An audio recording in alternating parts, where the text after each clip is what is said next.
Thank you, ladies and gentlemen, for clicking on this Rank the Movies video. I am Martin Prevost, and we are still on our franchise month. I've got two more franchises to cover, an action franchise and a great children's franchise.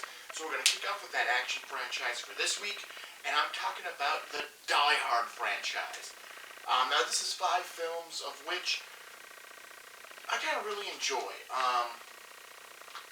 just because I think they're really good movies, they're well done movies. I'll just display both cases that I have for my Die Hard movies right here, because I have the 4-pack and then a single of the 5th movie, but I'll go through each one. Oddly enough, my personal experience with the Die Hard movies, I've only seen the 5th one in theaters. That's the only one I've seen. I really wasn't going to movies when Live Free or Die Hard came out. So I never was interested in seeing that one in theaters, nor did I take advantage to go see that one in theaters. And I've never been able to watch one of the re-showings of the original Die Hard when it's been in theaters in my area. Die Hard 2 and Die Hard with a Vengeance, you just don't see get re-released theatrically. So I can't really touch base on those. The first Die Hard movie I actually watched was probably Die Hard with a Vengeance. That was the one because the first and the second one came out in, this has to have 1988 and 1990. So I was 1 when Die Hard came out, and I was 3 when Die Hard 2 came out. So the first one, 95 is when Die Hard with a Vengeance came out. So I was old enough to actually, watch this movie. It was a new release. It was on TV. My brother got a VHS copy of it. I eventually watched the other Die Hard movies when I got a Die Hard box set VHS, which I actually have again. I rebought it from when I was creating my VHS collection, and I didn't grab it for this review.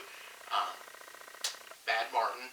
But I did. I had a 3-pack of all of them on VHS, and that's how I watched Die Hard and Die Hard 2 for the first time. As you know, back in December, me, AJ Robinson, and my good friend Courtney Krause, we did a commentary for Die Hard, the original Die Hard movie, and I said this review was coming in that commentary. If you want to go back and watch it, go ahead. It's a pretty fun review, commentary of us talking through Die Hard, because it is a movie all 3 of us agree is a Christmas movie. Even by the most basic definition of a Christmas movie, it fits. I'm not going to get into that because this is about the franchise and not the individual movies. So Die Hard, the original movie, it's one of my top 100 films because I've always loved watching and revisiting Die Hard because it's a really fun movie. And yeah, I watch it sometime around Christmas, and generally I wrap Christmas presents while watching Die Hard. It's weird. But yeah, it's one of my favorite movies. John McClain goes to LA in the Nakatomi Plaza to visit his wife, Holly Gennaro, who has a job out there and has went back to her maiden name.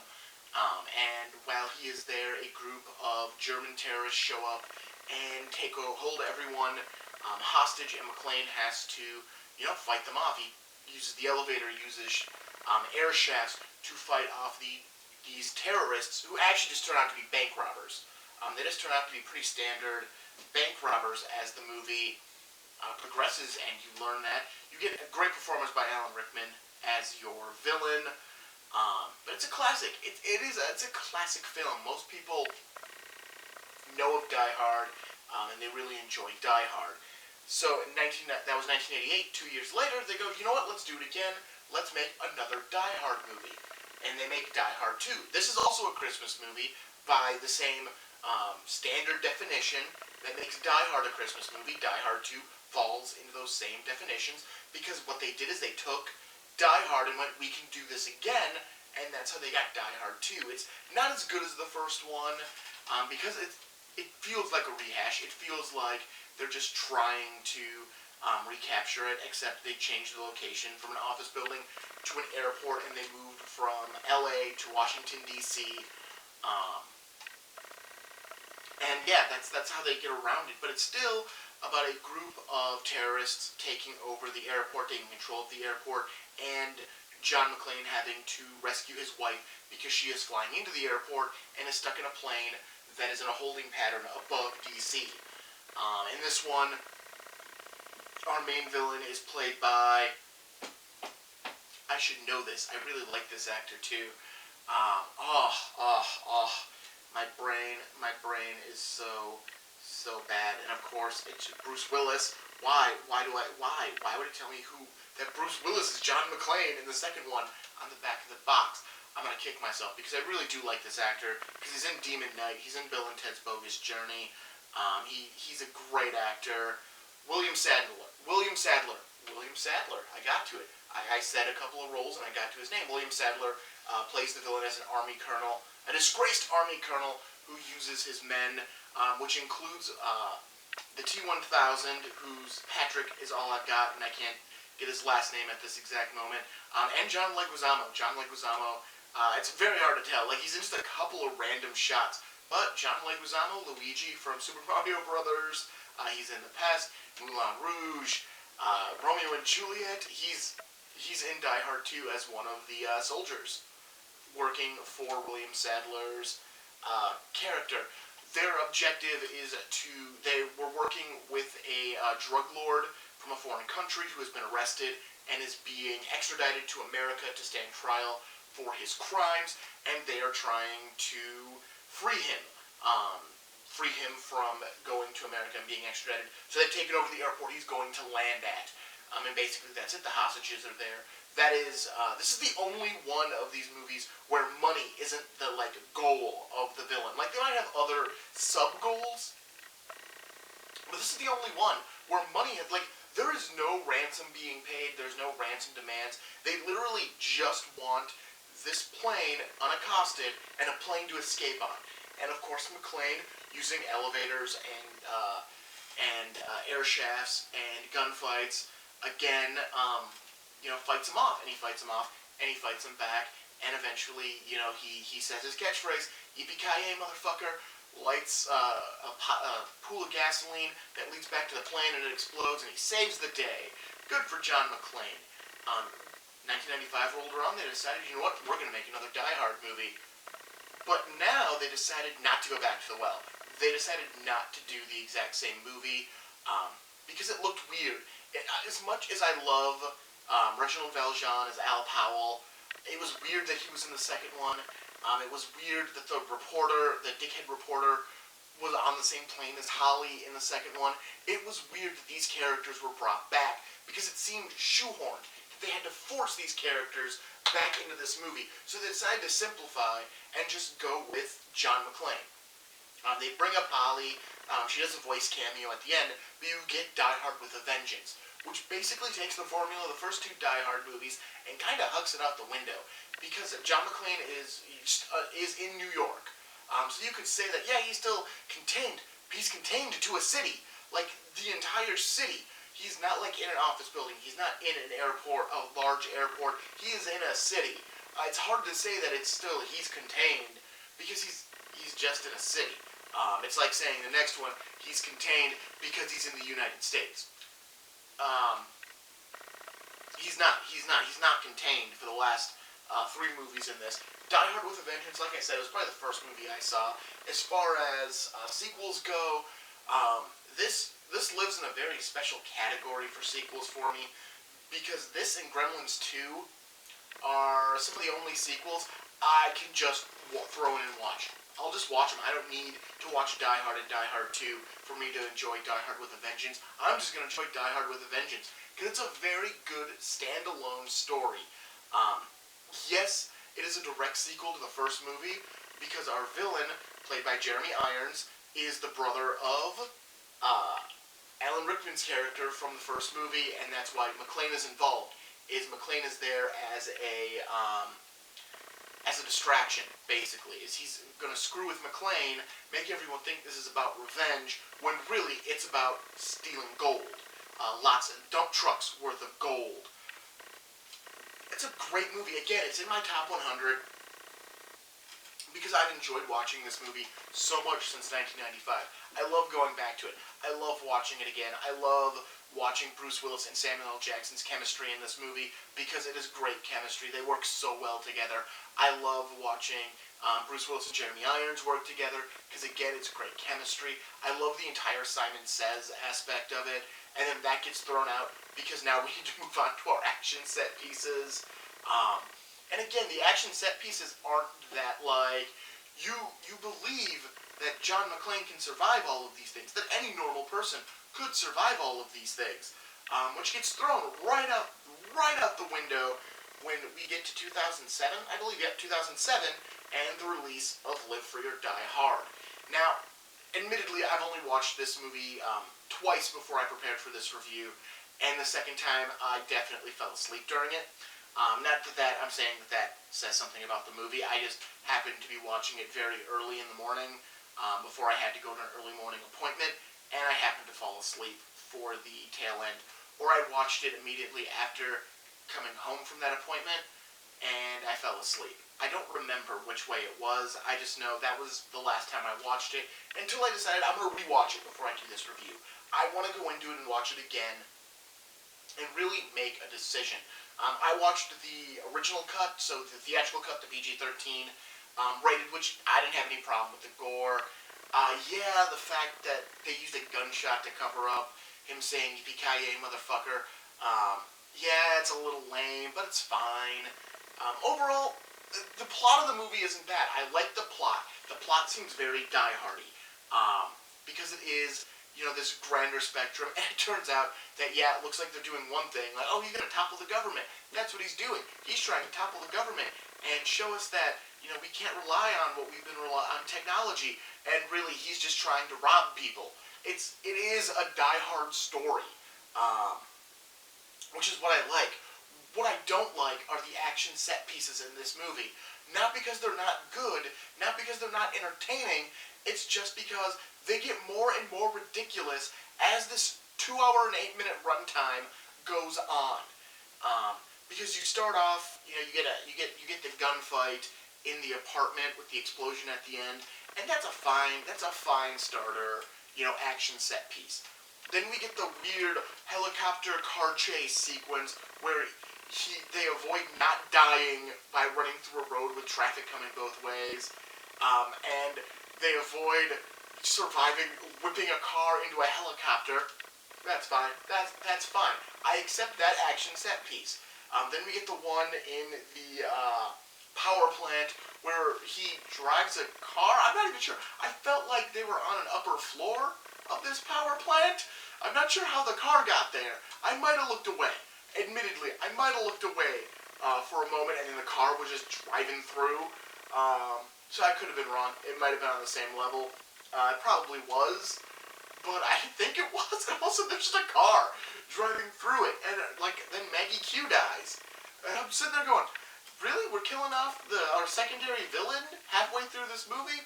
Oh, because that now gets us to our villain, Timothy Olyphant, deciding to kidnap Lucy McClain, or Lucy Gennaro, depending on what she decides to go by, because apparently these children have hyphenated last names, and they are just allowed to pick whichever last name they want to legally go by at any given time, because I don't know why. I don't think you can do that. I'm pretty sure legal documentation needs to be filled out to change your last name to something else, and then change it back. Like, you can ask friends to call you by a different last name, but, legal documentation would still have to have the actual last name, and I'm pretty sure you see something that doesn't say Lucy McClain, it says Lucy Gennaro, and then, yeah, I'm pretty, it's fine, again, it's fine, but then after you get through Maggie Q dying, I'm pretty sure I'm missing an action set piece. You get a couple lower key action set pieces, I think, as they go through the Woodlawn area. So basically, I didn't even touch on the plot of this movie. I just want to get to the action sequence that pissed me off. I'm trying to skip ahead here. Basically, Timothy Olyphant is a cyber hacker who used to work for the government. He is now trying to do a fire sale by crashing a bunch of government properties. He's used other hackers to do it, and then he's murdered the other hackers. One has survived, played by Justin Long, who's being accompanied by John McClain to Washington, D.C., which makes this Washington, D.C. the only set piece that two movies take place in primarily. So that's cool.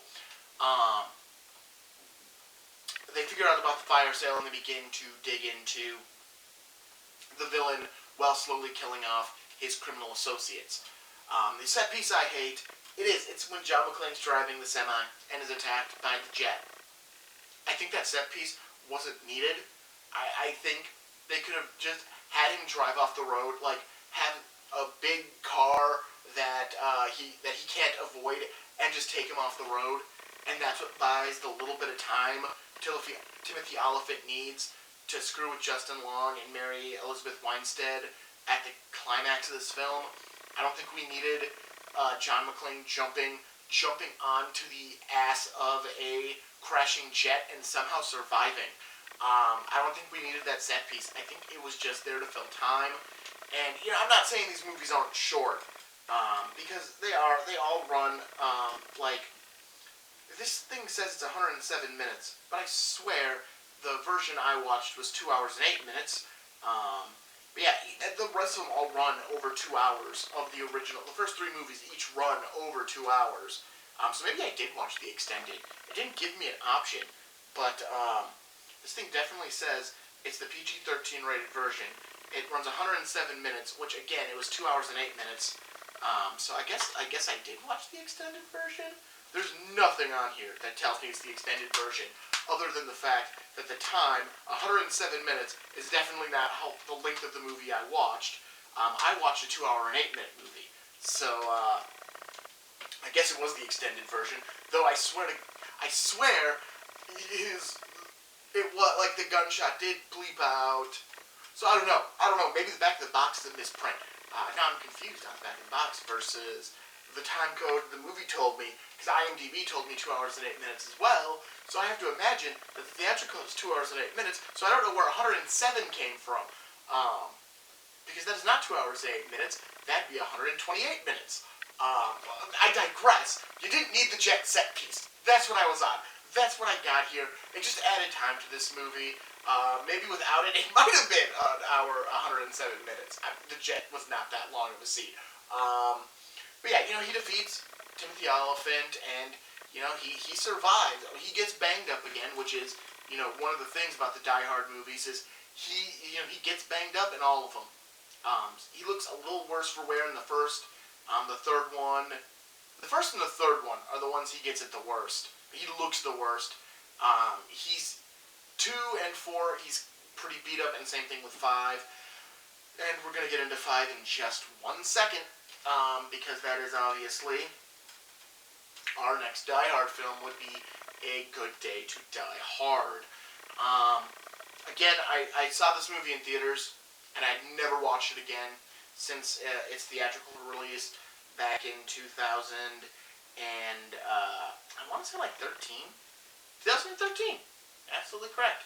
I watched the extended edition that came with the Blu-ray. It's a Blu-ray you can pick between the theatrical cut and the extended. I picked the extended. I didn't realize the extended cut, for some reason, deletes everything with Mary Elizabeth Winstein as Lucy McLean. I don't know why. That seemed like a completely, harmless plot to be in this movie, and why is that what you excise? I later looked it up, and they excised it to make a car chase longer. Or at least a car chase is longer in the movie, because the movie went from like an hour and 30-something minutes to an hour and 40-something minutes. So, yeah, it was not worth the extra 10 minutes. Honestly, because I was trying to remember what happened in the theater when I watched it, I kept going, I know there's a double cross. I swear there's a double cross. Maybe the double cross got cut out of the extended, and it's just cutting straight to it. I'm like, nope, this is just how it unfolds. It's stupid. Again, overall, the basic plot seems like it turns into a Die Hard film because it turns into being about money, but it's way too convoluted to get there. And there is no good established villain. There's barely a good established undervillain. Like, yeah, it's shorter. It's the theatrical cut is barely over an hour and a half. The extended cut is an hour and 40, which makes it either version the shortest Die Hard film out of all of them, because like I said, all the other three all crack 2 hours, unless you listen to the back of the box on Live Free or Die Hard. But anyways, they all actually crack over 2 hours, and then you have Good Day to Die Hard, which comes under that in any version of it. And I feel like that's what they missed. That's what this movie didn't have. It didn't have anything to establish the villain or build the villain up. It gave you a villain. There was a villain. There are two villains. You even get under-villains. But none of them are interesting. I don't care about any of them. Like, I start looking at these three movies, and I can tell you, you've got Alan Rickman as Hans Gruber, and you have Carl. And you have a couple of the other terrorists of that movie who you visually recognize and visually remember them in later scenes. Die Hard 2, you have Colonel Stewart, whose name just popped into my head. You got Colonel Stewart, and then you also have a bunch of the infantrymen who, again, have screen time, who have dialogue, who you can pick out of a crowd in other scenes with them in it. Die Hard with a Vengeance, you have Jeremy Irons' character, Simon, it has to be Simon. Simon Gruber. You have Jeremy Irons' character. You have his assassin girlfriend. You have her boyfriend. And even then, there's like a couple of other random goons you can pick out in later scenes. Live Free or Die Hard, same thing. You got Timothy Elephant. You got Maggie Q. You got his tech guy. And you got a couple of very recognizable goons who fill this movie out, so you kind of get who they are just by watching it, and then you get to A Good Day to Die Hard, and there's one kind of recognizable goon, only because he's the only goon that says anything, and then at the end of the movie, you get a bald, tattooed, shirtless, oily goon, who, I don't know. He, just all of a sudden shows up on this big, long, establishing shot of him walking towards a helicopter, again, shirtless, tattooed, and oily, and then he's in the shootout. It's like, oh, he's a main villain. Like, no, he's not. No, he's not. He is only a main villain because you're shoehorning him in at the end because you went, oh, crap, we have no one for them to kill in this scene. The stuff between John McClain and Jack McClain is fine. Like, the father-son stuff that's in this movie is fine. All of that is fine, and it's not bad. It's not great, but it's not bad. It is the actual plot of this movie. If you want to argue that the father-son relationship isn't the main plot, if you want to argue, like all other Die Hard movies, it's the actual, action sequences is the main plot of this film. That suffers so much. It suffers so much because you just don't care. Like, you see a girl show up on a bike, and I think it's his daughter. I'm still not 100% sure, because I cared so little about who this was, because they didn't do anything. They didn't do anything at the beginning of the movie to make me go, oh, that was who that is. I'm just making this assumption, because no other woman showed up in this entire movie. So I'm making the assumption that the one from the beginning has to be the one that shows up halfway through the movie. Again, I can't really validate that statement other than I think this is true. They kind of toned down the action set pieces. I mean, the extended car chase, okay, that probably would have been better if it wasn't extended, because that got a little much. But then you didn't really have another big action. Like, you had a gunfight, you had a couple of gunfights, which is fine. It's a Die Hard movie. Gunfights are okay. And you didn't get another huge set piece until you got to the end with the helicopter. Although I do admit, my favorite part of this movie is John McClane's use of yippee-ki-yay, motherfucker. Just because it's, he's sitting in a vehicle and he's about to hang it off the back of the helicopter to use it as like an anchor to try to pull the thing down. And it's just, it's the things you do for your children. And it just sounds so defeated when he says it. Like, he just does it, like, he's doing it not because he's, like, really, I'm sticking to the bad guy, just because, well, I guess this is what I'm doing. So I liked that part of the movie, and again, the stuff between John McClain and Jack McClain is fine. This movie is about, I didn't even say what it's about. John McClain goes to Russia because his son is on trial for murder, but his son is actually a CIA agent who's trying to rescue a Russian prisoner who's going to be executed because he has information on another head Russian who you're supposed to believe is the main villain, but he's literally in 2 scenes, and you don't care about anything that happens in these scenes.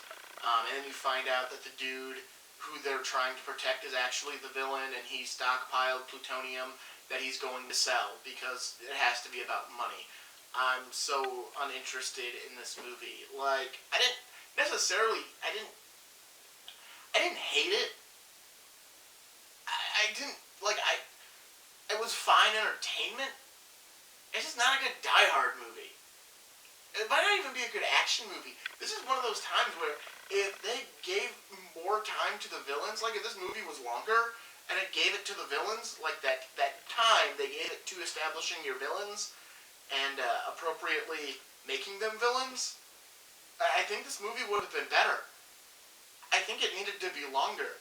For only that. Nothing else. No extra action scenes, just to establish our villains.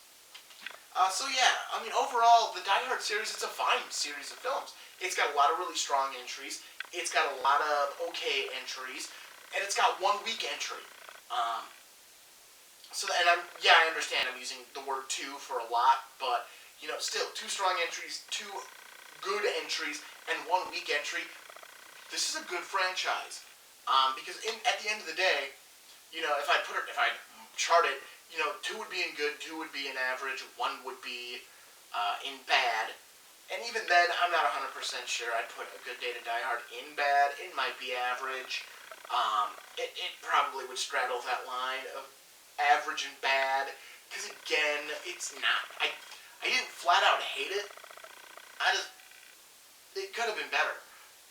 So obviously a ranking, it would go Good Day to Die Hard, Live Free or Die Hard, Die Hard 2, Die Hard with a Vengeance, and then the original Die Hard would be my ranking of this franchise. Again, I like the franchise. If you've never seen any of the Die Hard films, seriously, go check them out. They're good movies. They're worth the time. They're worth checking them out. But yeah, alright, I am Martin Prevost. This is Rank the Movies. Next week we hit our final franchise month. It's going to be a fun one. It's one of my favorites. So don't forget to like, comment, and subscribe to make sure you don't miss that video or any other content that gets posted to the channel. I hope you have a great day. Enjoy yourselves, and I will talk to you later. See ya.